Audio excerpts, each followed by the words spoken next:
Hello, it's the People Mentor. I want to talk today about your attitude and behaviour as a manager and leader. So none of us walk around 24/7 feeling happy and at peace with the world, and that's quite normal. Sometimes we've got things going on at home, or maybe we've got health issues, or it can sometimes be something silly that sparks us off into a bad mood, such as being cut up at the roundabout on the way to work. So let's accept as a manager, you can't always feel on top of the world. I once worked with a senior lead who would often come into work with a big black cloud above his head. And he wouldn't talk to anybody, and he didn't even say hello when he walked into the office, and it was really off-putting. So everyone would keep their heads down and stay silent. And as a result, people wouldn't ask questions or discuss any problems, and it was affecting the way the floor worked. In the end, I decided I needed to feed back as it was detrimental to the office. So he hadn't realised the impact it was having.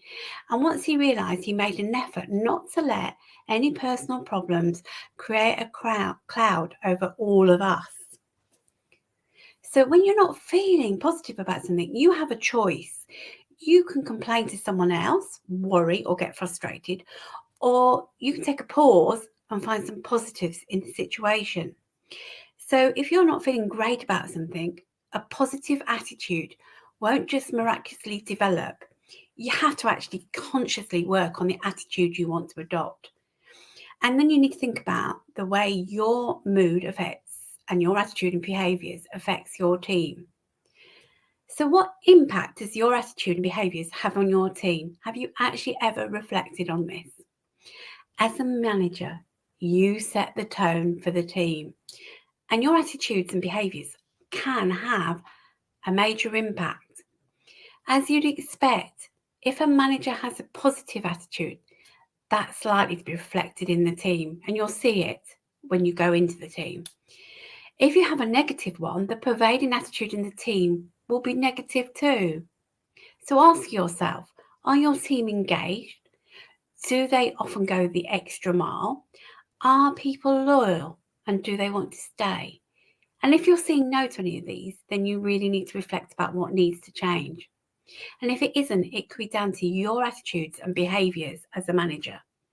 So think about it. Your attitude has an impact on your team members' emotions. The negative attitude rubs off on them.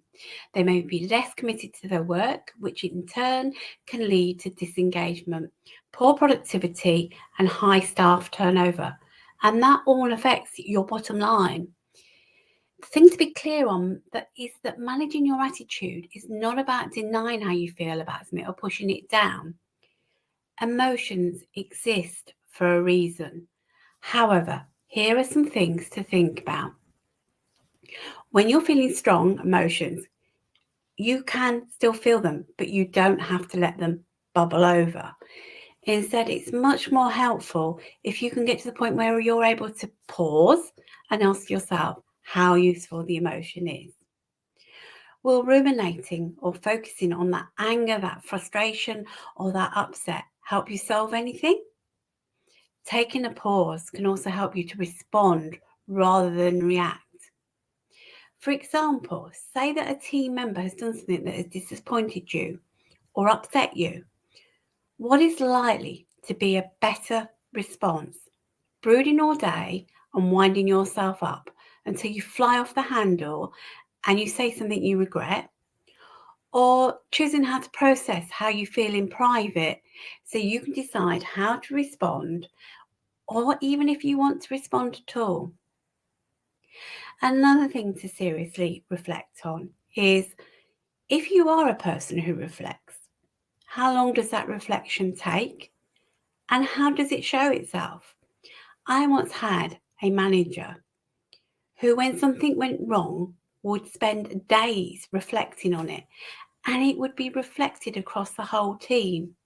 She would be quiet and very inward, and the team would know that something was wrong, and they would go silent and they would withdraw too. And she couldn't see the impact she was having on the team until I pointed it out to her. And sometimes that's all we need, is someone to point it out to us. And this is when a conversation really makes a difference. So take some time out and look at how your attitude and your behaviour are impacting your team, and consider whether anything needs to change. Well, that's it for today. Thank you for listening. This is the People Mentor signing off. Take care.